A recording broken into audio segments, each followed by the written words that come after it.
Vous me permettrez de vous lire la déclaration du gouvernement de la République du Sénégal suite à la diffusion le 3 juin 2019 par la chaîne de télévision BBC dans son magazine Panorama d'un reportage intitulé « Sénégal, scandale à 10 milliards de dollars ». Le 3 juin 2019, la chaîne BBC a diffusé un élément intitulé « Sénégal, scandale à 10 milliards de dollars ». Ce reportage, manifestement tendancieux, est ponctué de graves et fausses allégations sur la gouvernance des ressources pétrolières du Sénégal, notamment les blocs appelés Saint-Louis Offshore Profond et Kayar Offshore Profond, qui avaient été attribués à la société Petrotim en association avec la Société des pétroles du Sénégal, Petrosen, conformément au code pétrolier. BBC avance sans aucun fondement le chiffre surréaliste de 10 milliards de dollars que l'État du Sénégal aurait perdu dans une transaction entre deux compagnies privées relatives aux deux blocs précités. Ce chiffre est purement imaginaire. Il ne correspond à aucune réalité économique et financière du projet, encore moins à une quelconque perte de revenus futurs pour l'État du Sénégal. Face à cette grave atteinte à la réputation de l'État du Sénégal, le gouvernement tient à rétablir la vérité. Pour la bonne compréhension de la chronologie des faits, il convient de rappeler, sur l'instruction du dossier évoqué dans le reportage, que l'instruction du dossier évoqué dans le reportage a été conclue avant l'entrée en fonction de son Excellence le Président Macky Sall le 2 avril 2012. Rappel chronologique de la procédure d'attribution dans le dossier Petrotim concernant les blocs de Saint-Louis Offshore Profond et Kayar Offshore Profond. 3 octobre 2011. Nous sommes en 2011. Petrotim Limited adressait par lettre au ministre en charge de l'énergie une manifestation d'intérêt sur les blocs précités. 8 décembre 2011. Signature d'un Memorandum of Understanding, MOU, entre Petrosen et Petrotim approuvé par le ministre de l'Énergie. 17 janvier 2012. Signature de 2 CRPP, contrats de recherche et de partage de production, portant respectivement sur les blocs Saint-Louis Offshore Profond et Kayar Offshore Profond, entre l'État du Sénégal d'une part et d'autre part l'association Petrotim et Petrosen. Avril 2012, à sa prise de fonction, le 2 avril 2012, le président Macky Sall trouve dans les dossiers en instance 2 décrets signés par son prédécesseur, non numérotés et non datés, portant approbation des contrats de recherche et de partage de production d'hydrocarbures conclus entre l'État du Sénégal d'une part et d'autre part Petrosen et la société Petrotim pour les blocs Saint-Louis Offshore Profond et Kayar Offshore Profond. Juin 2012, après 2 mois de vérification de la conformité des procédures et des actes, les 2 décrets sous-mentionnés signés par le président Macky Sall sont le décret numéro 2012-596 du 19 juin 2012 portant approbation du contrat de recherche et de partage de production d'hydrocarbures conclu entre l'État du Sénégal d'une part et d'autre part Petrotim Limited et Petrosen pour le permis de Kayar Offshore Profond.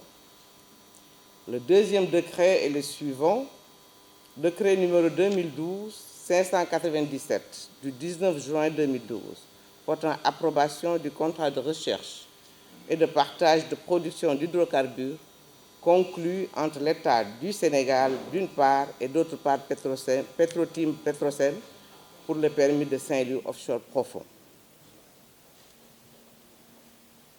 4 juillet 2012. Création de la filiale Petrotim Sénégal SAU, Société anonyme universelle, unipersonnelle du moins, en application de l'article 4 du CRPP qui oblige, je parle des contrats, les sociétés détentrices de titres de recherche à avoir une représentation au Sénégal.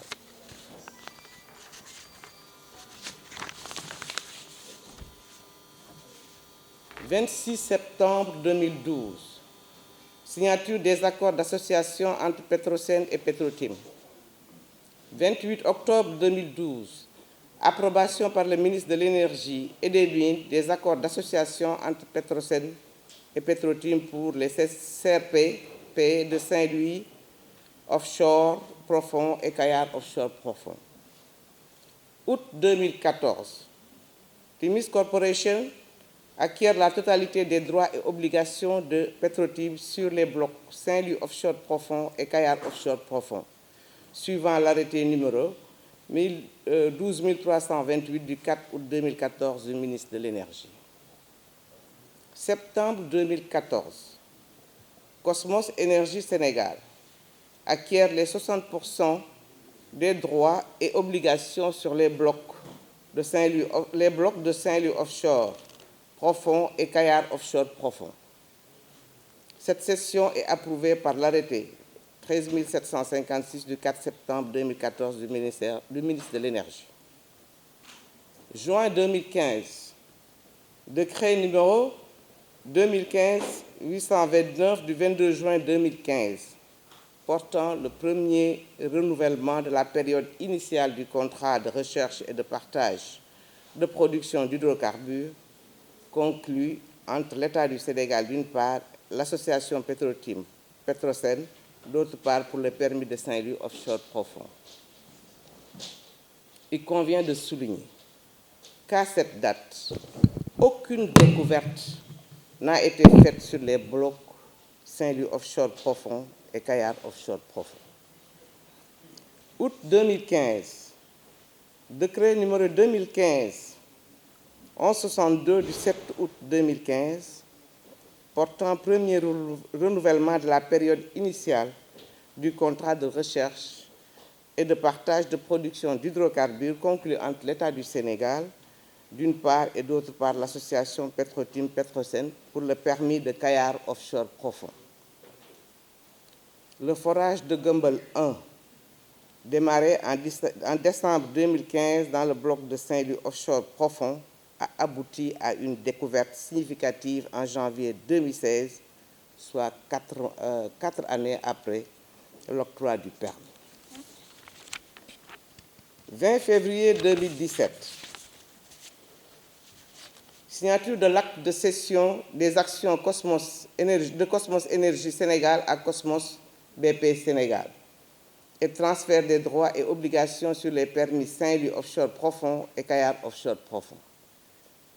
20 avril 2017, Timis Corporation notifie à Petrosen son intention de céder à BP l'intégralité de ses droits et obligations relatifs au contrat de recherche et de partage de production d'hydrocarbures et aux accords d'association afférents à ces blocs précités.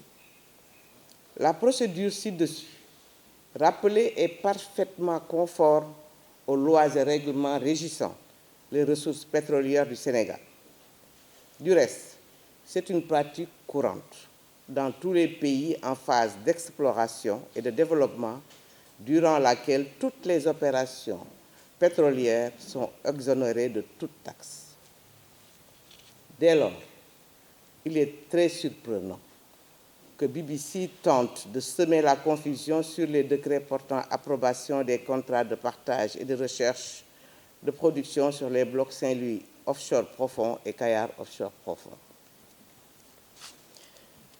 S'agissant de la gouvernance des ressources pétrolières depuis 2012, un effort indéniable de transparence et de protection des intérêts du Sénégal est à noter. En effet, depuis sa prise de fonction en avril 2012, le président Macky Sall a impulsé une politique hardie de transparence et de sauvegarde des intérêts du Sénégal, y compris dans le secteur pétrolier. 2013.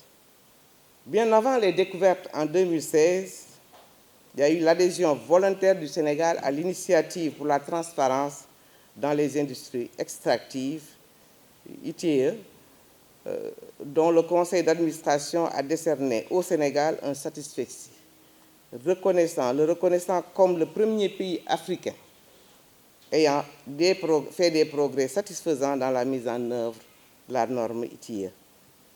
2016, sur proposition du président Macky Sall, le référendum du 20 mars a consacré la constitutionnalisation du droit de propriété du peuple sur les ressources naturelles et la publication systématique en 2016 de tous les contrats miniers et pétroliers depuis septembre 2016. Octobre 2016, création du comité d'orientation stratégique du pétrole et du gaz, organe, je vais nommer le COS-Pétrogaz, organe de pilotage chargé d'assister et de conseiller le président de la République et le gouvernement dans la définition, le suivi et la mise en œuvre des stratégies et politiques publiques en matière pétrolière et gazière. Sur décision du président Macky Sall, la composition de ce comité sera désormais élargie à la société civile et à l'opposition. 27 décembre 2017, création de l'Institut national du pétrole et du gaz, INPG, dont l'objectif est de former des ressources humaines hautement qualifiées.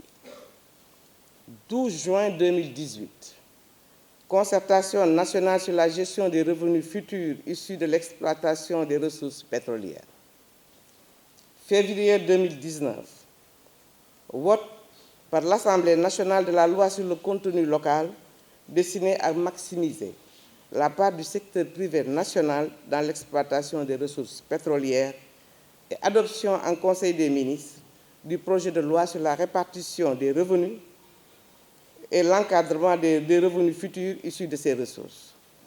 Ce projet de loi prévoit la création d'un fonds pour les générations futures. Vote par l'Assemblée nationale du nouveau code pétrolier qui introduit une plus grande transparence dans les procédures d'attribution des contrats pétroliers, renforce les parts de l'État dans l'exploitation des ressources et améliore la transparence dans la gestion des ressources pétrolières ou dans les opérations pétrolières et des aspects environnementaux. Toutes les mesures précitées témoignent de la volonté du président Macky Sall d'instaurer la transparence et de préserver les intérêts du Sénégal dans la gestion des ressources pétrolières.